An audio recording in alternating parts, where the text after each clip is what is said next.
여러분, 문학 수업 시작하겠습니다. 지난 시간에는 시를 한 편 봤습니다. 교과서 작품과 연관된 시 하나를 봤는데, 김영랑 시인의 독을 차고라는 시를 봤습니다. 이번 시간에는 그 다음으로 교과서 관련 작품들 중에서 고전 수필인 이욕설과 현대 수필인 나희덕님의 내 유년의 울타리는 탱자나무였다. 이 두 작품에 대해서 보도록 하겠습니다. 그러면 수업 시작하겠습니다. 먼저 이욕설입니다. 집에 오래 지탱할 수 없이 퇴락한 횡랑채 3칸이 있어서 나는 부득이 그것을 모두 수리하게 되었다. 이때 앞서 그중 2칸은 비가 샌 지 오래되었는데 나는 그것을 알고도 어물어물하다가 미처 수리하지 못하였고, 다른 한 칸은 한 번밖에 비를 맞지 않았기 때문에 급히 기와를 갈게 하였다. 그런데 수리하고 보니 비가 샌 지 오래된 것은 석가래, 추녀, 기둥, 들보가 모두 썩어서 못 쓰게 되었으므로 경비가 많이 들었고, 한 번밖에 비를 맞지 않은 것은 제목들이 모두 완전하여 다시 쓸 수 있었기 때문에 경비가 적게 들었다. 여기까지는 글쓴이가 직접 겪은 횡랑채 수리에 관한 내용입니다. 다음, 나는 여기서 이렇게 생각한다. 사람의 몸에 있어서도 역시 마찬가지다. 잘못을 알고서도 고치지 않으면 몸의 패망하는 것이 나무가 썩어서 못 쓰게 되는 이상으로 될 것이고, 잘못이 있더라도 고치기를 꺼려하지 않으면 다시 좋은 사람이 되는 것이 집 제목이 다시 쓰일 수 있는 이상으로 될 것이다. 이뿐만 아니라 나라의 정사도 이와 마찬가지다. 모든 일에 있어서 백성에게 심한 해가 될 것을 머뭇거리고 개혁하지 않다가 백성이 못 살게 되고 나라가 위태하게 된 뒤에 갑자기 변경하려 하면 곧 붙잡아 일으키기가 어렵다. 삼가지 않을 수 있겠는가? 라고 하고 있습니다. 여기서는 나는 이렇게 생각한다 라고 해서 본인의 생각을 쓰고 있습니다. 먼저 사람의 몸에 대한 것을 썼고, 그 다음 나라의 정사도 마찬가지다 라고 했습니다. 그래서 앞부분은 사람의 경우에 대해서 썼고, 다음 아랫부분은 정치의 경우에 대해서 썼습니다. 횡랑채 수리라는 것을 사람의 경우와 정치의 경우로 나누어 썼는데, 이것을 정리하면 경험을 자신의 깨달음으로 만들고 있습니다. 경험이 깨달음이 되는데 들어가는 것이 유추입니다. 마찬가지로 횡랑채 수리에서도 유추를 통해서 사람의 경우와 정치의 경우로 만들어서 설명을 하고 있습니다. 자, 먼저 설의 구조에 대해서 설명을 간단하게 하겠습니다. 설의 구조는 크게 2 부분으로 나뉩니다. 경험과 그 글쓴이의 깨달음, 이렇게 2 부분으로 나뉩니다. 경험은 글쓴이가 직접 겪은 일화를 제시하는 것이고, 깨달음은 거기에서부터 얻은 생각을 제시하는 것입니다. 경험을 깨달음으로 이끌어 올리는 데 있어서 필요한 것이 유추라고 하겠습니다. 경험은 대상 자체, 본인이 경험한 그 특수한 하나의 사건, 그것을 분석하는 것입니다. 어떤 일이 있었고 어땠다는 것을 분석하는 것입니다. 유추는 거기에서 어떤 의미를 발견해내는 것이다. 이렇게 설명하겠습니다. 그리고 깨달음은 유추를 통해서 발견해낸 의미를 확장하는 것입니다. 이것은 경험에서 나온 특수한 하나의 경험, 하나의 사건, 하나의 말이나 행동 등에서부터 나온 의미를 다른 상황에도 적용될 수 있게 일반화하는 것입니다. 그것이 의미의 확장이라고 할 수 있습니다. 특수한 상황에서 특정한 사람들 사이에 일어난 일, 그리고 그 속의 의미를 다른 사람과 다른 일에도 적용할 수 있도록 추상화하고 확장하는 것, 그것을 일반화라고 하겠습니다. 이렇게 일반화된 의미가 바로 글쓴이가 깨달은 것이 됩니다. 그래서 이 깨달음은 다른 대상에 적용하게 됩니다. 여기서는 행랑채 수리라는 경험에서부터 유추한 의미를 사람의 경우와 정치의 경우로 확대해서 적용했습니다. 다음 이 글의 내용을 정리하겠습니다. 이 글의 주제는 잘못을 미리 알고 고쳐나가는 자세의 중요성입니다. 잘못을 알았을 때 빨리 고치면 더 쉽게 잘 고칠 수 있다는 것을 행랑채술이라는 경험, 거기에 석가래 추녀 기둥 들보가 썩었던 경험을 통해서 유추해냈습니다. 유추는 그 개념이나 구조가 비슷한 것을 이 대상에서 저 대상으로 확대해서 의미를 이끌어내는 방법입니다. 그래서 행랑채와 석가래 추녀 등등의 문제를 인간의 자세에 대해서 확장하고 일반화해서 나타내고 있습니다. 다음으로 특징입니다. 첫 번째는 사실과 의견의 구성 방식을 가진다.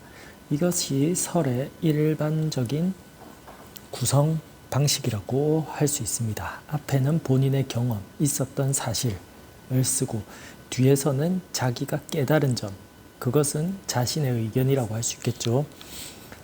두 번째로 유추의 방법으로 내용이 전개됩니다. 사실을 의견으로 만들어내는 그 사이의 연결고리가 바로 유추입니다. 유추를 통해서 사실에서 찾아낸 의미를 일반화하고 확장해서 자신의 의견으로 삼고 그것을 다른 대상에 적용하는 방식으로 글을 써나갈 수 있게 됩니다. 이것과 비슷한 작품으로 이규보의 다른 작품이 있는데 접과기라는 작품도 있습니다. 여러분들 중에 관심이 있다면 이 작품도 함께 찾아보면 이규보라는 사람의 생각, 사상 이런 글들을 통해서 어떤 의미를 전달하고자 하는가를 좀 더 잘 이해할 수 있게 될 것 같습니다. 그러면 다음으로 넘어가겠습니다. 다음은 나희덕님의 수필인 내 유년의 울타리는 탱자나무였다. 자, 그럼 시작하겠습니다. 어린 시절 내 손에는 을에 탱자 한두 개가 쥐어져 있고는 했다. 탱자가 물렁물렁해질 때까지 쥐고 다니는 버릇이 있어서 내 손에는 늘 탱자 냄새가 났었다. 크고 노랗게 잘 익은 것은 먹기도 했지만 아이들은 먹지도 못할 푸르스름한 탱자들을 일없이 따다가 아무데나 던져놓곤 했다. 나 역시 그런 아이들 중 하나였는데 그렇게 따도 남아돌 만큼 내가 살던 마을에는 집집마다 탱자나무 울타리가 많았다. 여기까지가 그래서 서두부문에 해당합니다. 여기서는 탱자나무 울타리가 많았던 고향의 모습에 대해서 서술을 하고 있습니다. 다음부터 본문 말하고자 하는 내용이 본격적으로 제시되는 부분입니다. 지금도 고향 하면 탱자의 시큼한 맛, 탱자처럼 노랗게 된 손바닥, 오래 남아있던 탱자 냄새 같은 것이 먼저 떠오른다. 그리고 뾰족한 탱자 가시에 침을 발라 손바닥에도 붙이고 코에도 붙이고 놀던 생각이 난다. 가시를 붙인 손으로 악수하자고 해서 친구를 놀려주던 놀이가 우리들 사이에 한창인 때도 있었다. 자그마한 소읍에서 자라나는 아이들이 할 수 있는 놀이란 고작 그런 것이었다. 첫 번째 문장에서는 맛, 노란색 손바닥, 시각이죠. 그리고 냄새, 후각 이런 것들을 함께 제시하고 있습니다. 다양한 감각적 심상으로 고향에 대한 기억을 생생하게 표현하고 있다.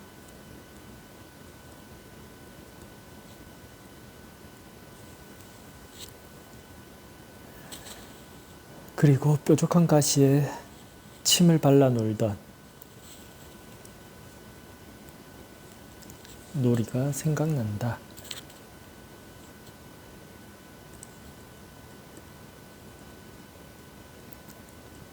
어린 시절의 놀이에 대한 추억입니다. 고향 생각에서부터 탱자 가시를 가지고 하던 놀이에 대한 추억으로 그 내용이 전개되고 있습니다. 그래서 탱자 가시에 찔리곤 하는 것이 예사였는데 한 번은 가시 박힌 자리가 성이나 손이 퉁퉁 부었던 적이 있다. 벌겋게 부어오른 상처를 보면서 나는 생각했다. 왜 탱자나무에는 가시가 있는 것일까? 그리고 찔레꽃, 장미꽃, 아카시아, 가시를 가진 꽃이나 나무들을 차례로 꼽아보았다. 그 가시들에는 아마 독이 들어있을 거라고 혼자 멋대로 단정해버리기도 했다. 자, 탱자 가시에 찔린 경험이죠. 자신의 경험입니다.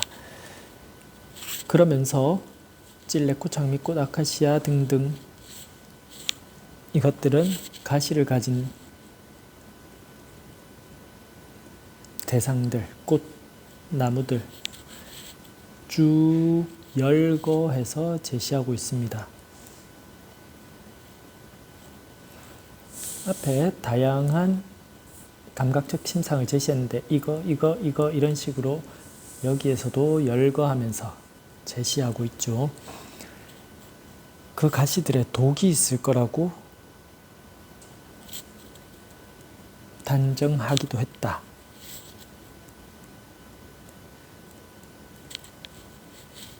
탱자나무 가시에 대해서 글쓴이는 안 좋은 경험이 있어서 부정적으로 생각하고 있습니다.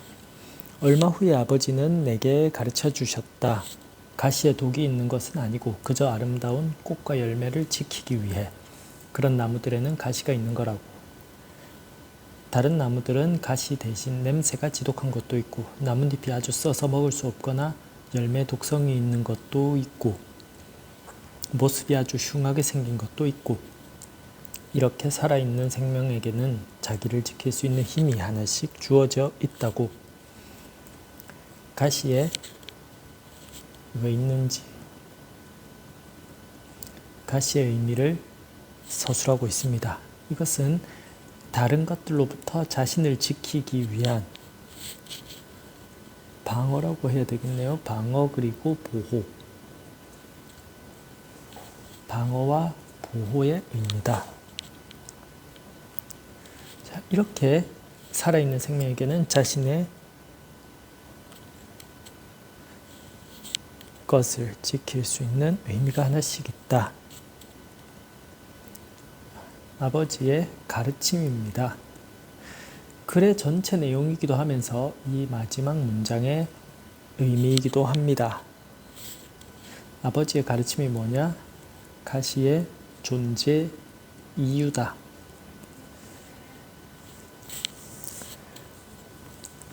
그러던 어느 날 탱자 꽃잎을 보다가 스스로의 가시에 찔린 흔적을 발견하게 되었다.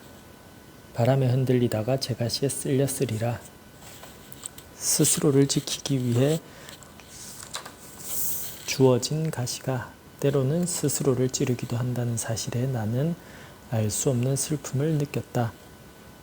그걸 어렴풋하게 느낄 무렵 소읍에서의 내 유년은 끝나가고 있었다. 끝나가는 유년에서 스스로를 지키기 위해 주어진 가시가 자기를 찌른다는 것은 사실 조금 맞지 않죠. 나를 지키기 위한 수단인 것이 오히려 나를 공격하고 있으니까 이것은 역설적 상황이라고 하겠습니다.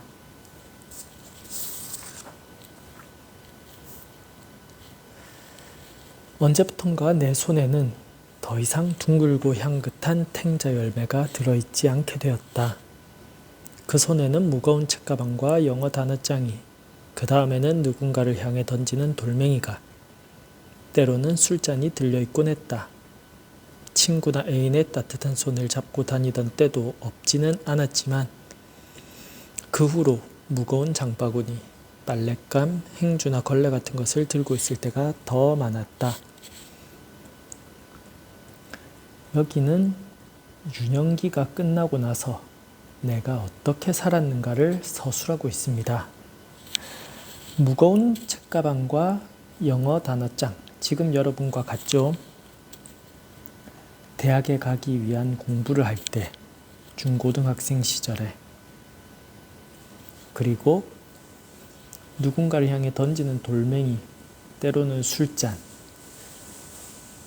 돌멩이를 던진다는 것은 당시의 시대적 상황, 글쓴이의 시대적 상황을 생각했을 때 대학생이 되어서 시위에 참여해서 돌을 던진 것으로 생각을 할 수가 있고, 술잔은 성인이니까 술을 마실 수 있겠죠. 그래서 대학 시절, 그 다음 친구나 애인의 시절, 그리고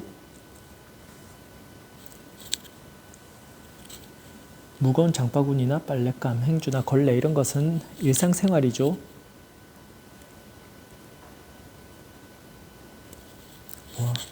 결혼, 가족을 위한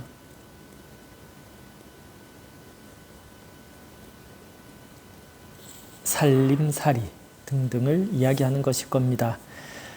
생활의 짐은 한 번도 더 가벼워진 적이 없으며 그러는 동안 내 속에는 날카로운 가시들이 자라나기 시작했다.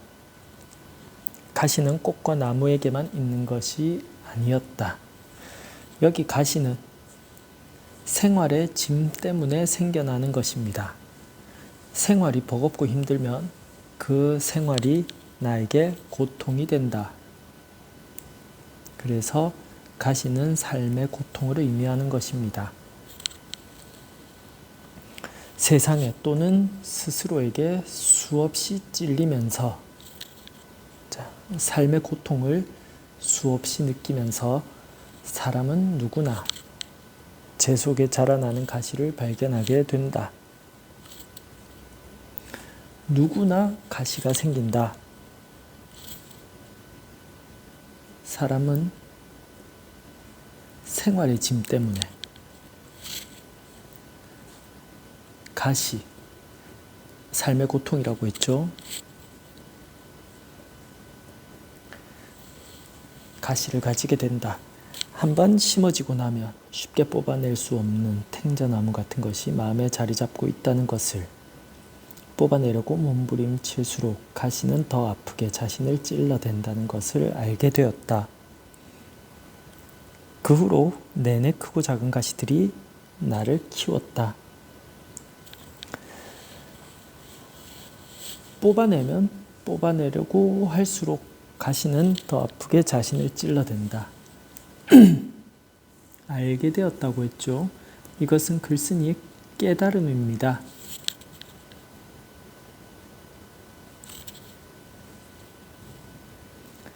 무엇을 깨닫게 되었느냐?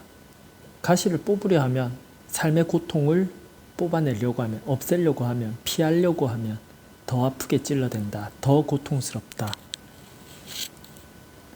삶의 고통을 피하려 할수록 더욱 고통스럽게 된다. 그래서 그런 깨달음을 얻은 이후로 가시들이, 삶의 고통들이 나를 키웠다. 그건 육체적인 성장이 아니라 정신적인 성장입니다. 자, 고통들을 겪으며 정신적으로 성숙해졌다. 이것이 이 문장의 의미이면서 동시에 이 문단의 의미라고 할 수 있겠습니다. 아무리 행복해 보이는 사람에게도 그를 괴롭히는 가시는 있기 마련이다.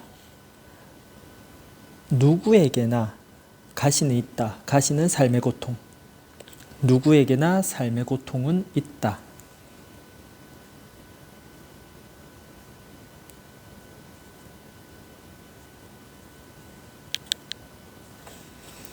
어떤 사람에게는 용모나 육체적인 장애가 가시가 되기도 하고, 내성적인 성격이 가시가 되기도 하고, 원하는 재능이 없다는 것이 가시가 되기도 한다.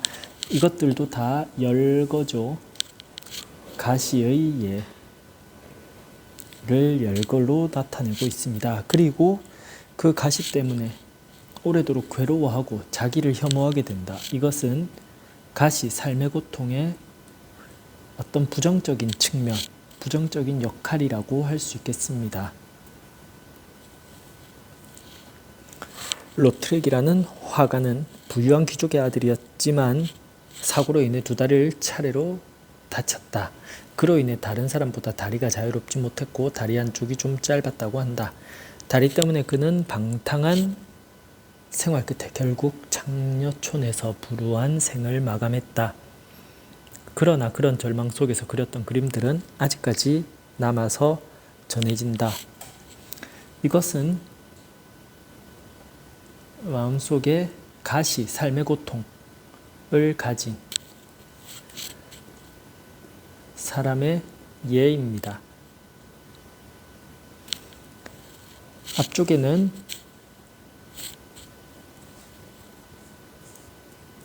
어떤 그 사람의 삶의 고통이 무엇인지, 그 사람의 가시가 무엇인지를 보여주는 것이다.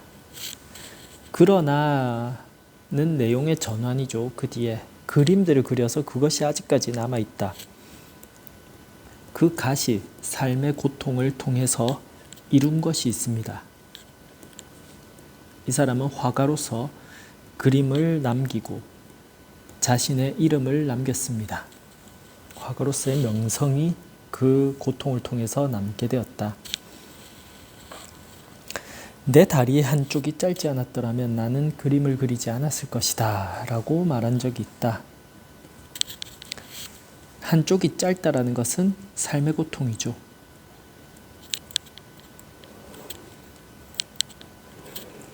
그림을 그렸다, 명성을 얻게 되었으니까 이 고통을 긍정적으로 승화시켰다. 긍정적인 일을 해내는 에너지로 삼아서 자신을 발전시키고 부정적인 부분인 고통을 긍정적으로 변화시켰다라고 하겠습니다.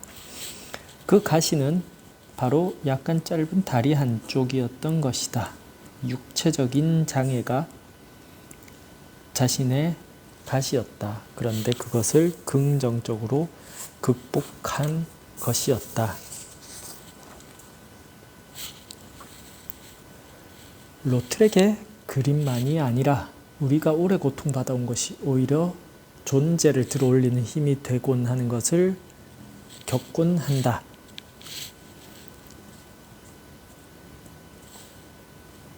이것이 가시의 긍정적 역할입니다.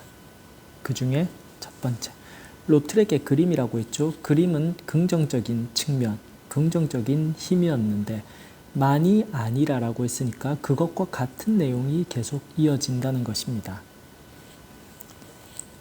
존재를 들어올리는, 자기 존재를 긍정적으로 수용하고 고통과 단점을 극복해 나갈 수 있도록 해준다. 어차피 뺄 수 없는 가시라면, 어차피 이 고통을 피할 수 없다면, 없앨 수 없다면 그것을 어떻게 받아들이고 다스려 가느냐가 더 중요하지 않을까 싶다. 글쓴이의 생각이죠. 가시를 어떻게 슬기롭게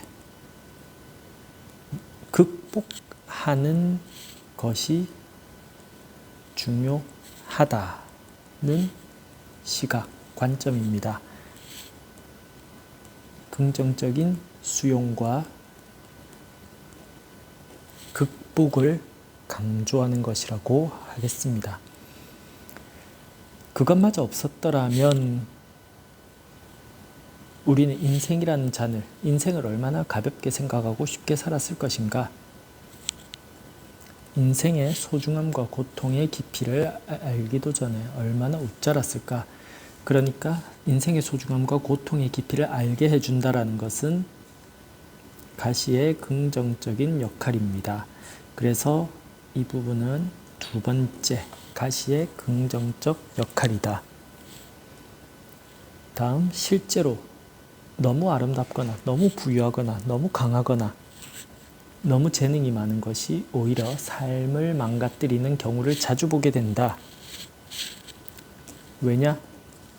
자만해서, 고통을 몰라서. 가시가 없으면 오히려 불행해질 수 있는 그런 예라고 하겠습니다.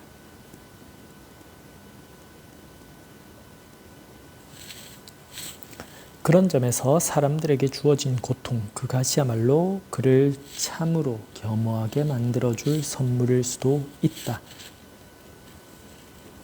이것이 가시의 긍정적인 역할 세 번째입니다.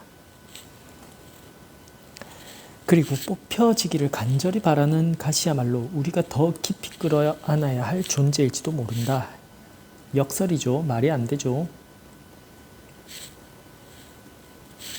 왜 이런 생각을 하느냐? 없어지길 바라는 고통이 오히려 우리를, 인생을, 삶을 긍정적인 방향으로 이끌어 준다는 인식이 나타나는 것입니다. 그래서 오히려 더 끌어안아야 할 것이 아닌가, 이렇게 이야기하고 있습니다. 여기까지가 본문의 끝입니다. 마지막으로 이 글의 마무리 부분. 가시 박힌 상처가 벌겋게 부어올라 마음이 쉽게 가라앉지 않는 날.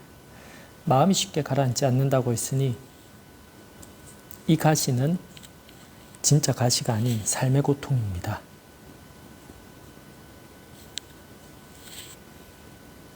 마음이 가라앉지 않는다. 마음에 상처가 생겼다. 그럴 때 나는 고향의 탱자나무 울타리를 떠올리곤 한다. 둥근 탱자를 손에 쥐고 다니던 그때, 탱자 가시로 장난을 치곤 하던 그때, 그 평화롭던 유난의 울타리가 탱자나무로 되어 있었다는 사실이 내게는 어떤 전언처럼 받아들여진다. 이 부분은 누구나 유년기를 벗어나면 이 글쓴이의 삶과 같이 가시를 가질 수밖에 없다.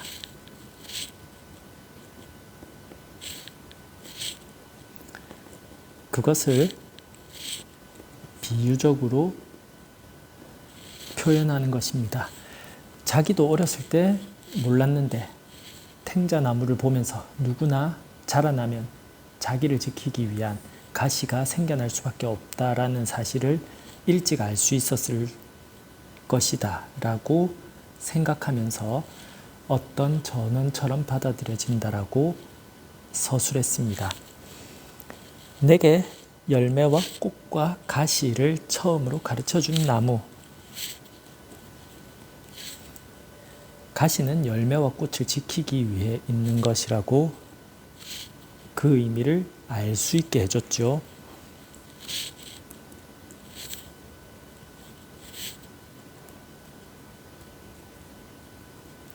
가시는 꽃과 열매를 지키기 위한 것이라는 것을 알게 되었다.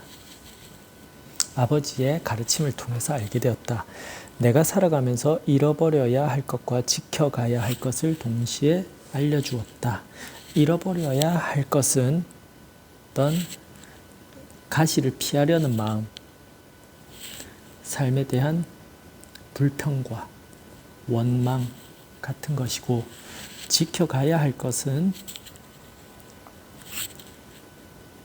인생의 소중함에 대한 자각이다.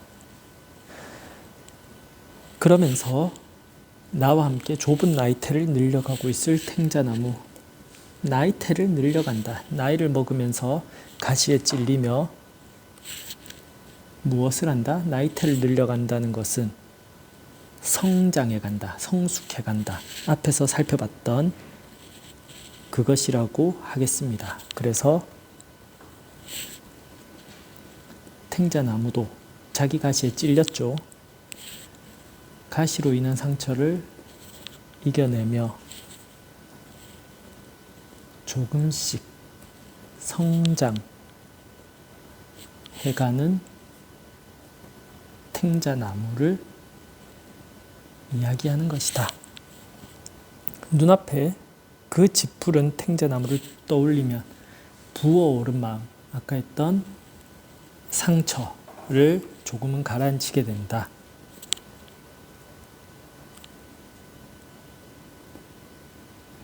탱자나무를 떠올리며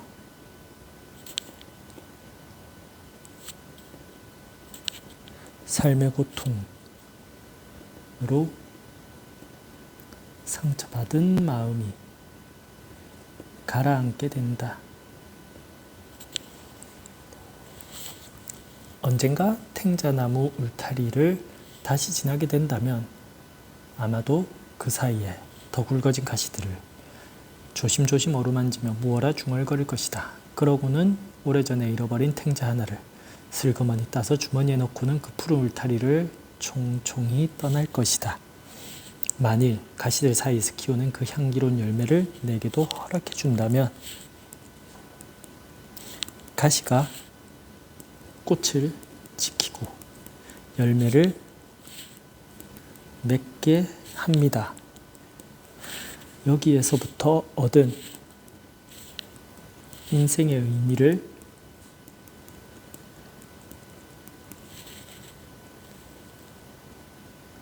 열매로 표현해서 그런 깨달음을 탱자나무가 나에게도 허락해 준다면 나는 이 깨달음을 가지고 살아가게 될 것이다 라면서 이야기를 마치고 있습니다.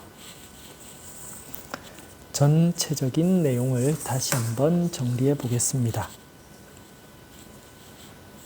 자, 서두 부분에는 내 고향이 어땠는지에 대한 기억을 이야기했습니다. 그리고 본문에 가면 탱자나무 가시에 얽힌 경험을 썼습니다. 아버지의 가르침을 얻었죠. 그리고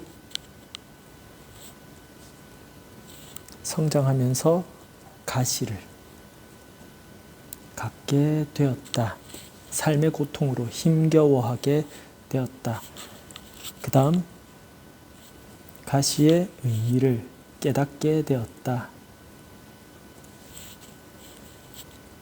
이것은 삶의 고통으로 성숙해진다는 것입니다. 그래서 아까 보았던 1, 2, 3 긍정적인 역할을 제시했습니다. 그 다음 결말입니다. 결말에서는 탱자나무를 통해 얻은 인생에 대한 깨달음을 다시 한번 이야기하며 마무리하고 있습니다. 고통은 성숙을 위해서 필요하다라는 것을 서술하면서 마무리하고 있습니다. 서두와 본문 부분은 글쓴이의 경험을 썼고 결말 부분에선 그로 인한 깨달음을 썼습니다. 자, 앞에 이욕설에서 봤던 것과 같은 형태라고 할 수 있겠습니다. 내용을 정리해 보겠습니다. 주제는 삶의 고통에 대한 인식의 변화와 깨달음이 됩니다. 그리고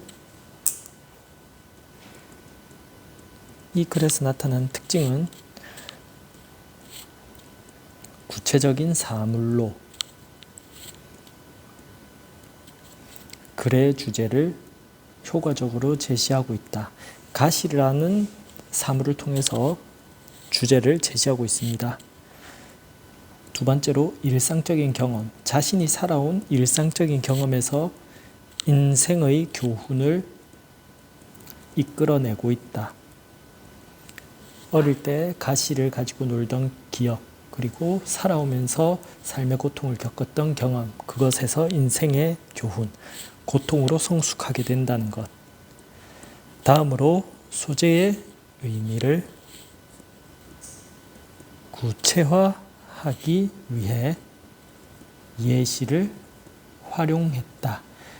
예시, 여러 가지 예를 쭉 열거하는 방식도 함께 사용해서 이 글을 효과적으로 표현하고 있다 라고 정리를 할 수 있겠습니다.